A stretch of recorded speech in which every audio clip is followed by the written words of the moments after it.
संत कबीर के जीवन की एक बहुत सुंदर घटना है। संत कबीर एक बार आंगन में बैठे हुए थे।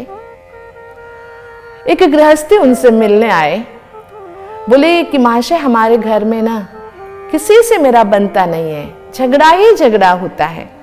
मैं कुछ भी बोलूं उल्टा ही बोलते घर वाले सभी। मैं परेशान हो गया हूं, क्या करूं? तो संत कबीर ने उनका कुछ जवाब नहीं दिया, लेकिन अपनी पत्नी को बुलाया, भाग्यवान जरा इधर आना और लालटेन जला के ले आना। दोपहर का समय था, 12 बजे। इतना तेज धूप था, आंगन में बैठे थे, लेकिन कबीर ने अपने पत्नी को लालटेन लाने को कहा। गृहस्थी समझा ये तो पागल है, दिन में इतने उजाले में लालटेन मंगा रहा है, मेरे प्रश्न का जवाब तो नहीं दे रहा है और उल्टे में लालटेन मंगा रहा है। जब पत्नी लालटेन लेके आई, उसके बाद फिर आवाज लगाया कि थोड़ा मिठाई लेके आना। पत्नी आई, मिठाई के बदले नमकीन देके गई। तो ये गृहस्थ फिर सोचा दोनों पति पत्नी पागल है, ये दोपहर के खड़े धूप में लालटेन मंगाता है और वो पत्नी मिठाई के बदले नमकीन ला देती है। तो फिर ये गृहस्थी बोला कि आपकी इस उलझी हुई गृहस्थी में मुझे तो कुछ समझ में नहीं आया, मैं जा रहा हूं। तो कबीर ने पूछा, आपके प्रश्न का जवाब मिला क्या? कैसे मिलता? आप तो दिन के धूप में लालटेन जला के बैठे हो, आपकी पत्नी मिठाई के बदले नमकीन ले आई है। तो कबीर ने कहा, जीवन का ज्ञान यही तो है ना, परस्पर विश्वास। जब मैंने पत्नी को कहा कि खड़े धूप में भी लालटेन जला के ले आने के लिए, उसने ये प्रश्न नहीं पूछा कि दिन के दोपहर के 12 बजे लालटेन क्यों चाहिए आपको। उसने मेरे पे विश्वास रखा, शायद इनको कोई काम होगा, लालटेन से जरूरत होगी, उसने मेरे पे विश्वास रखा।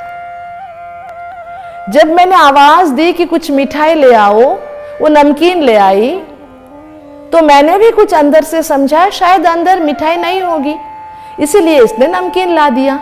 मैंने उस पर विश्वास रखा। मैंने ये नहीं सोचा कि ये मेरा निरादर कर रही है, उसने ये नहीं सोचा कि ये पागल का प्रश्न क्यों कर रहा है।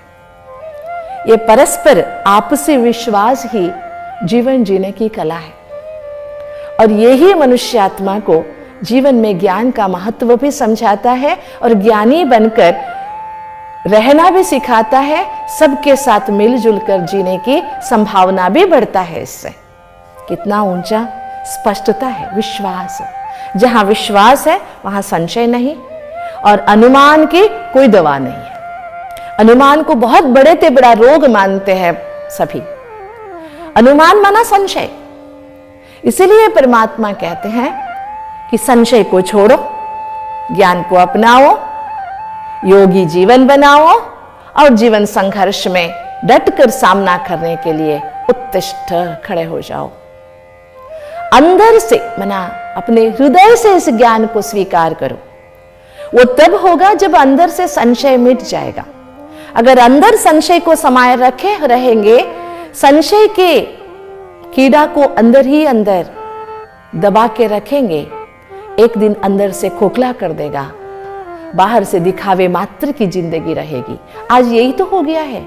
न पति का पत्नी पर विश्वास है, न पत्नी का पति पर विश्वास है, न माँ बाप का बच्चों पर, न बच्चों को माँ बाप पर। आपस में विश्वास नहीं होने के कारण ही मनुष्यात्मा बहुत दुखी है, बहुत दुखी। कोई किसका मोबाइल चेक कर रहा है, कोई किसका पॉकेट चेक कर रहा है, कोई किसके कपड़े सूंघ कर चेक कर रहा है, कोई किसका बैंक बैलेंस चेक कर रहा है। ये क्यों सब हो रहा है? इसका मूल कारण है विश्वास की कमी। संशयात्मा बन गए हैं। इसलिए खुद पे विश्वास रखो, खुदा पे विश्वास रखो, ज्ञान पे विश्वास रखो, अपने आप पर, सब पर विश्वास होगा। ये मैं नहीं कह रही हूं कि अंधा विश्वास रखो। कोई आ गया, आप बड़े दिल से दरवाजा खोल दिए, उसको अंदर ले लिए, अगर वो डाकू हो सकता, आतंकवादी हो सकता है। मेरे कहने को अन्यथा नहीं लेना, अन्यथा नहीं लेना। जमाने के हिसाब से चलना है, लेकिन अपने अंदर को भी शक्तिशाली बनाना है।